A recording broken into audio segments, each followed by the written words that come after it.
Texas Politics, 3rd edition, Brandon Rottinghause. Texas Government 2306. Chapter 3, Federalism, Part 1. Under the San Jacinto battle flag, Governor Abbott engaged in battle, not with a foreign country, but with what he described in his 2019 State of Address as an overreaching government that has become too oppressive. His proposed battleground is Texas, where so many people make life-altering decisions to uproot their family and businesses and chart new paths. He continued, they were fed up with big government policies increasingly running their lives and imposing burdensome regulations. They were taxed out of their states that some of their families had lived in for generations. They needed an escape. They longed for freedom. They wanted hope. They found it in Texas. Texas, he argued, is the governmental holy grail. Texas takes pride in its independent and ruggedly individualistic character. Politicians aggressively guard the states' rights from encroachment of the federal government. The trouble for Texas and for every other state is that the design of the American political system allows the federal government to set rules that must be followed by the state. The federal government also makes enticing financial offers that are too good to pass up, encouraging cash-strapped states to play by the federal rules. In fact, more than a third of the state's Texas budget comes from the federal government, even as Republican leaders in the state vilify oversight and regulations from Washington. The relationship between the state and federal government is hopelessly intertwined, creating a constant source of friction. The tension between state politics, national rules, and healthy budgets complicates power sharing between levels of government. In this chapter, we explore the relationship between Texas and the federal government established by the U.S. Constitution. Then we identify the alternative styles of federalism through which Texas and the federal government struggle for control on a range of public policy issues. Finally, we examine major controversies between Texas and the federal government. 3.1, Organizing the Constitutional System. There are three primary types of governmental systems: unitary, confederal, and federal. In a unitary system, a top-down style of government, the central government's authority is supreme and grants specific powers to state and local governments. Many European states adopted unitary systems, as did the Republic of Texas. The republics and later state constitutions established local governments as creatures of the states, deriving their power and authority from the Texas Constitution and the state legislature. So, for example, the Republic of Texas Constitution of 1836 established a right to public education, and the state set aside funds for public schools beginning in the Constitution of 1876. The Texas state government has since created specific performance standards that local school boards must endeavor to meet in their public schools. In a confederal system, sovereign states or provinces delegate power to a central government for specific purposes only. The vast majority of power rests with the lower level governments, whereas the central government has very little power. While in its infancy, the United States experimented with a confederal system. The Articles of Confederation were America's first constitution. The system amounted to little more than a firm league of friendship. which limited central authority to overseeing matters of diplomacy, printing, money, resolving controversies between the states, coordinating war efforts, and running the post office. Within just a few years of its creation, however, the American Confederation grew vulnerable to attack and rebellion and was on the verge of bankruptcy. However, as a result, the original 13 states ratified U.S. Constitution of 1787, which established a federal system. A federal system is a power-sharing arrangement between a central government and states or provinces. The federal government has authority over the states. In some matters, the federal government and the states share authority in other matters, and the states have sole authority in still other matters. Let's take a look at how U.S. Constitution lays out this power-sharing arrangement. The Supremacy Clause. The U.S. Constitution outlines the specific provisions that establish the authority of the federal system in the United States to assert that federal powers are superior to and above state powers.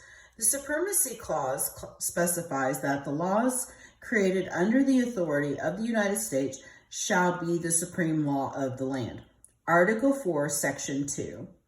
Every article in a state constitution, every law passed by a state legislator, and every ruling made by a state judge that are interpreted to be in conflict with the U.S. Constitution or federal laws can be challenged and voided in federal court. The Supremacy Clause puts the federal government and Texas on a collision course on several issues, especially issues involving Texas' long border with Mexico.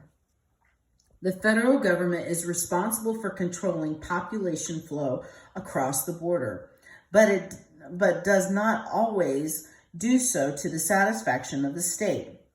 Texas is also the largest emitter of carbon dioxide among the 50 states, and the federal government has created clean air standards that, for example, emissions producing refineries along the coast must maintain. In these and other cases, federal rules often conflict with state goals. Enumerated and implied powers. How does the U.S. Constitution share powers between the central and state governments? First, the founders expressively identified actions and the federal government can take.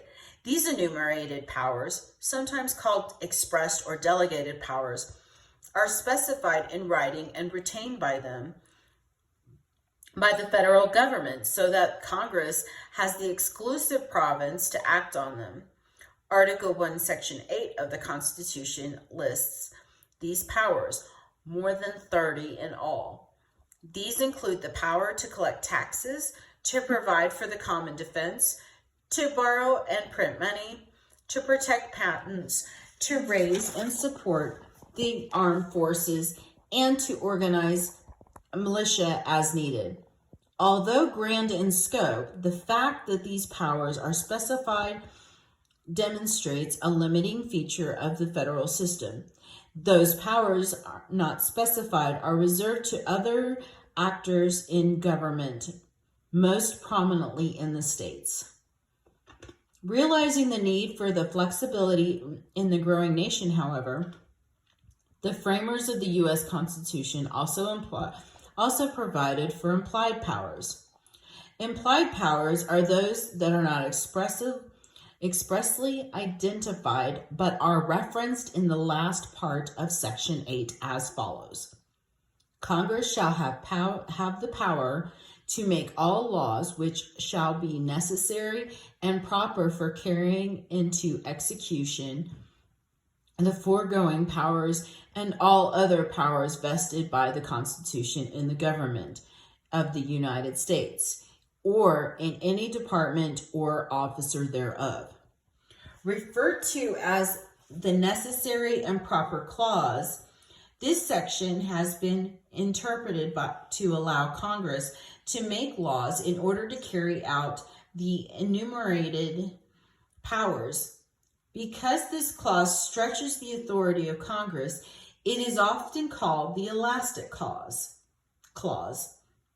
The federal government generally has an advantage when it comes to determining which level of government is in charge.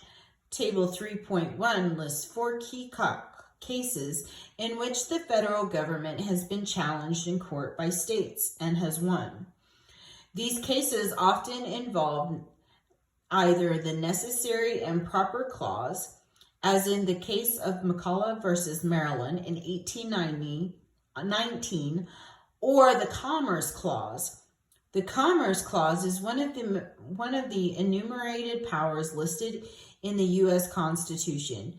It reads that Congress shall have the power to regulate commerce with foreign nations and among the several states, and with the Indian tribes.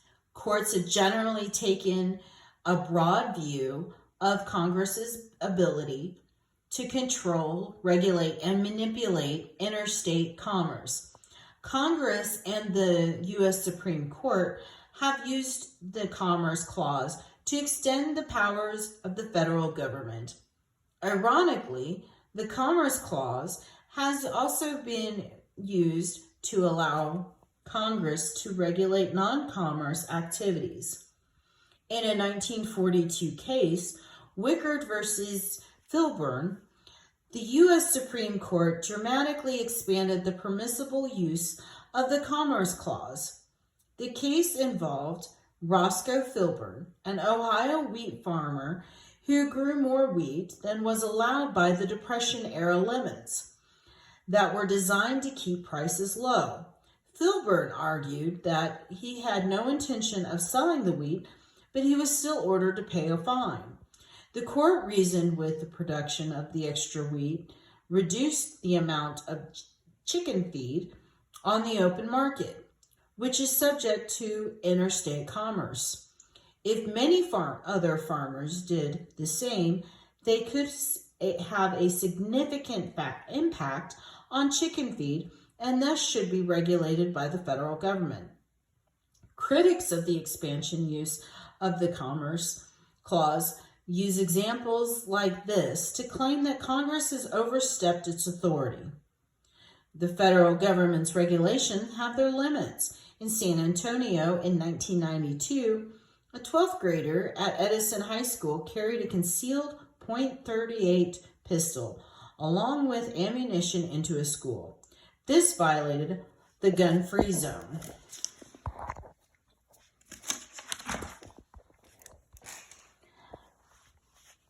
Act that Congress had passed 2 years earlier. The case made its way to the U.S. Supreme Court, United States versus Lopez in 1995, which ruled that the federal government could not justify prohibiting firearms in state public schools based on the Commerce Clause because the possession of the firearms isn't technically commerce. The federal government had the last say, though. The law was rewritten to include a provision that if the firearm in question affected interstate commerce in any way, it would be illegal. Reserved powers. Proponents of states' rights often point to U.S. Constitution 10th Amendment as evidence that state sovereignty should be respected. The 10th Amendment, often called the Reserve Clause, states that the listing of the powers not delegated in the U.S. Constitution are reserved for the states or the people. It reads, "The powers not delegated to the United States by the Constitution nor prohibited by it to the states are reserved to the states respectively, or to the people. The states' reserved powers include policy matters such as public education, public health, and state elections. States also have the power to protect citizens and promote safety, welfare, and morals." Concurrent powers. Federal and state governments share concurrent powers over a range of policy issues that affect both. In a way, federalism is a mixed recipe of unitary and confederal systems. The federal systems in the United States requires centrality of federal control on many issues, but it also has limits this power. The federal system also provides express autonomy to the states by reserving specific power to the states. Concurrent powers also allow both federal and state governments to establish courts and to tax citizens. Whereas Texas relies heavily on property taxes for revenue, other states rely more on income taxes, like Illinois, government service fees, like New York, or a combination, like California. Enforcement of laws is an example of a concurrent power held by federal, state, and local governments. Both states and cities are responsible for public safety. In 2019, Governor Greg Abbott presented an ultimatum to Austin Mayor Steve Adler. Improve the Austin homelessness crisis or the state would step in. The city voted earlier in the year to allow for individuals to sit, lay, or camp in public places unless they presented a safety hazard or blocked a walkway. Abbott's office grew alarmed by reports of violence, used needles, and feces littering the streets of Austin and endangering Texas residents. Republican officials and local businesses owners felt that this situation constituted a threat to the local economy and to public health and safety. The mayor argued that the changes in the law had decriminalized homelessness. The governor charged the Texas Department of Transportation with clearing homeless camps. From under Austin's highway underpasses, the mayor responded that unless the state had a housing exit for these individuals, such as shelter, it would make the problem worse. Full faith on credit. For federalism to work properly, the states must not only adhere to the federal government's policies, but also respect the policies of the other states. The U.S. Constitution specifically directs that the rights and the privileges of one state be extended to the other states. The Full Faith and Credit Clause addresses the duties that all states have to respect the public acts, records, and judicial proceedings of every other state. That's Article 4, Section 1. Take the example of same-sex marriage. In the 1990s, same-sex marriage appeared to be on the horizontal in several states, which raised the question of whether this is right. If extended to one state, must be respected in another. In this case, U.S. Congress passed a Defense of Marriage Act, which held that states did not recognize same-sex marriages as valid in their states, essentially waiving the full faith and credit clause in these instances. In addition, several states, including Texas in 2005, amended their state constitution to prohibit marriage between couples of the same gender. Other states, however, allowed these marriages to take place. The U.S. Supreme Court's 2015 ruling in Obergefell versus Hodges, which held that same-sex marriage cannot be banned, mooted the argument and set a national standard to which all states were required to adhere. Excuse me. 3.2 Advantages of Federalism. Both prior to and following its establishment, the federal system served as a way to balance the needs of states and the necessary authority of at least some centralized government. Because of this balancing power, federalism has several advantages. A stronger central government. The U.S. Constitution established a federal government that was stronger and more centralized than that of under the original Articles of Confederation.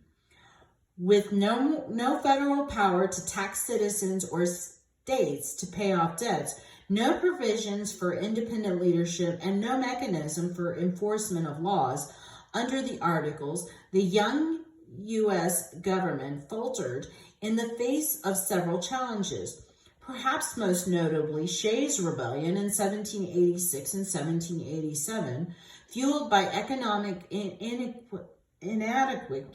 inequity over taxation in Western Massachusetts, frustration over inflation of currency, and concerns about their inability to pay debts with worthless paper money. 4,000 rebels marched east behind Daniel Shays with the intention of capturing a weapons arsenal in Springfield, Massachusetts. The U.S. government had to raise a private militia led by George Washington, who came out of retirement to end the rebellion. 4 rebellions were killed and dozens wounded in the calamity. The rebellion vividly demonstrated the young nation's need for a stronger, more central government. In addition, a weak central government also contributed to the difficulty of raising an army as states refused to pay soldiers promised wages and to the inability to raise revenue, as miserably states refused to send funds to the capital, both which weakened the government. Angles of power, Texas, the militia, and Jade Helm. Jade Helm 15 sounds like a science fiction movie, but it was actually the code name for the largest military training exercise of its kind, involving about 1,200 special operations troops across several states in 2015.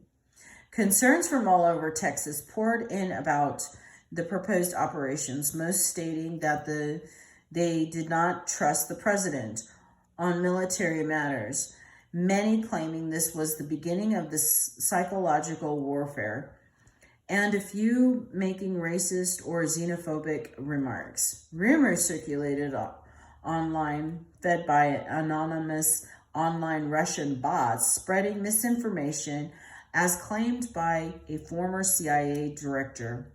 One suggesting Walmart locations might be turned into death camps.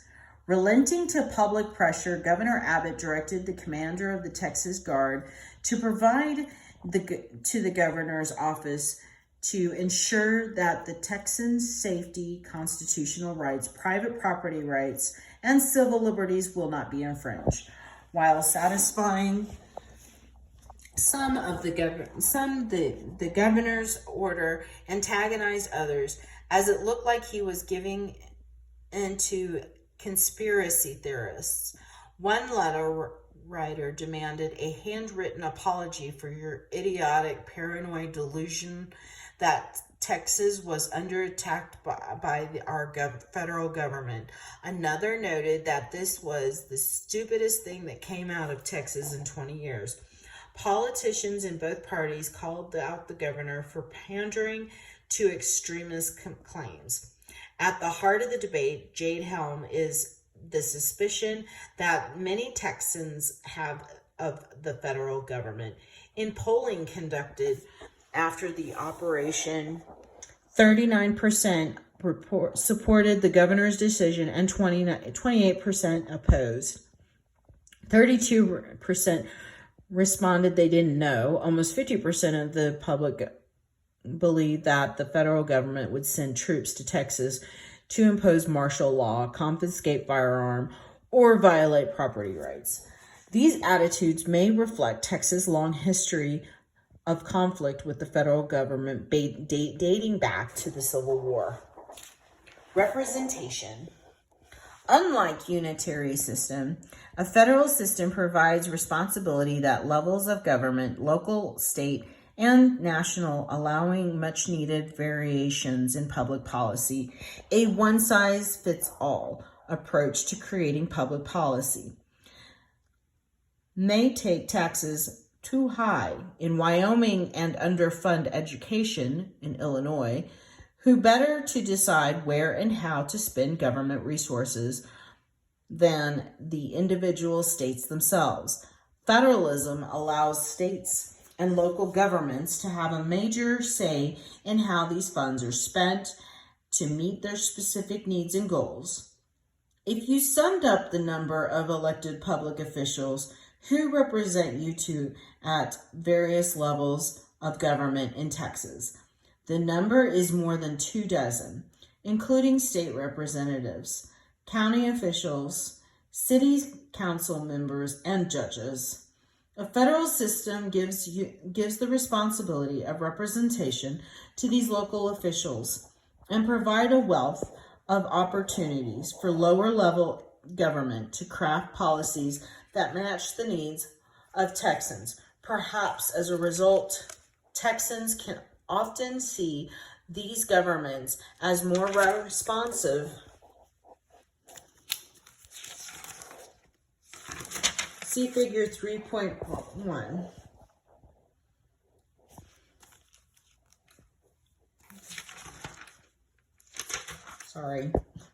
Policy innovation. A federal system allows states to have autonomy over issues that are most critical to the public of the state and to innovate on matters of public policy. As a result, states are often called laboratories of democracy. States experiment with policy solutions, and if these prove to be effective, other states and the federal government often adopt them. Two examples highlight the state innovation. During the 1990s, Texas grappled with an underperforming education system. Texas Governor George W. Bush promoted annual testing for students to improve school and teacher accountability. When Bush became president in 2001, he brought his solution to Washington, D.C., and Congress passed his signature education policy, No Child Left Behind. In 2001, which he had developed in Texas to provide a parental choice and local spending flexibility. A modified version of the Texas program garnered bipartisan support, but also significant disagreement among President Bush's own party, many of whom felt education should be left fully to the states. In the early 2000s, California, Texas, Florida, and other states suffered from overcrowded prisons. Texas experimented with the different solutions to relieve overcrowding and introduced the Texas model. This policy increased the number of beds for outpatient substance abuse facilities for individuals on probation, increased in-prison treatment for drug abuse, and allowed more flexibility in sentencing. The state ultimately saved money but failed to reduce the number of incarcerated individuals or to decrease the racial or income disparity in prisons, calling the effectiveness of the model into question. Bipartisan support for reforming bail practices, tackling a backlog of rape kits, and maintaining the death penalty continues. Trust in levels of government. Perhaps more than citizens in most states, Texans have historically been distrustful of national government. When asked about their views of the different levels of government, Texans express a much higher degree of trust in local and state government than they do in the national government. 48% trusted state government, while only 24% trusted in the federal government. In general, the American public trends to trust in lower levels of government, that is, in governments that are geographically closer to the people. In Texas, the legacy of federal intervention following the Civil War entrenched the value of state autonomy. Hence, Texans trust the local government more than the federal government. This was especially true after the COVID-19 outbreak, when as many Texans found that the federal government's response in working with state and local governments. Excellence was 27%, as poor 28%. Not surprisingly, Texans feel like they have more of a say in state and local government. Texans are also more likely to support the state government on economic or social policy matters rather than the national government. Texans don't trust any level of government on social issues, but are more likely to trust the state over the federal government regarding economic issues. There are several reasons why. First, the state's approach to regulation and oversight is more in line with the values of most Texans than the policies of the federal government. Texas government was historically viewed business regulation with reluctance, with many Texans seeing it as restricting business growth. Second, the state of Texas is perceived to provide more of the resources individuals and businesses need to succeed in terms of fuel, food, fiber, or technology than the federal government.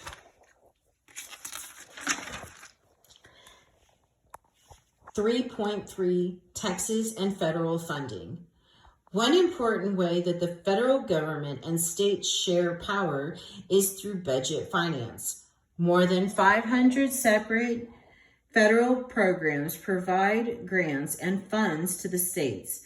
In 2020-2021 budget, Texas received $84 billion from the federal government. Texas ranked 25th among states in per capita total federal funding. Texas received about $9,503 in federal spending per capita, while the national average was approximately $9,532. Texas relies on federal government for just over a third of its total budget. See figure 3.2. Texas' share of federal funds grew from 23% in 1989 to 33% by 2016, driving the federal government's share of the state's budget up over this period were the American Recovery and Reinvestment Act of 2009, also known as the stimulus package. In 2020 response to the outbreak of COVID-19, both increased the amount of federal money available to the states in several areas. Despite anti-federal government rhetoric from many politicians in Texas, the state needs federal funds to meet budget goals and maintain several of its policies. How does Texas use the funds it receives from the federal government? Medicaid compromises most of federal funds allocated to Texas. See figure 3.3. Both the state and federal governments have incentive to work together on Medicaid funding. The federal government has a responsibility to offer entitlement to participants, and states have access to funding to cover needy and at-risk population. Funds for the businesses developed is the second largest category of federal funds, whereas education falls in third place. The remaining funds include smaller amounts for transportation projects and other social programs. One major way in which the states receive funds from the federal government is through disaster relief. See figure 3.4. In fact, Texas relies on federal disaster funding more than any other state. The process is initiated by state governors who must formally declare a disaster and request federal assistance. Governors of Texas declared disasters over 230 times between 2001 and May of 2020. The president, if he or she chooses, then sanctifies the governor's disaster declaration by issuing a federal disaster declaration which allows the state to tap into federal funds to deal with the disaster. Declaring costs, the governor and president, nothing. The costs do not come out of the state coffers, and presidents have a fund already allocated from which to draw resources. Both the governors and presidents can claim credit for solving a major problem through presidents may get a better deal than governors. Research shows that presidents get a 1% bump in statewide votes for a single disaster declaration. Disaster relief is an example of how the state and federal governments can work together to achieve both practical and political goals.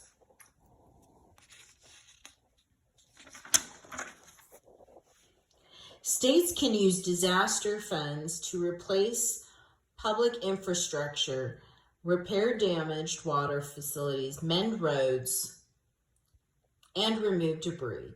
States cannot use the funds to create new facilities beyond repair or replacement, and cannot repair private homes or businesses, although individuals can apply for these funds.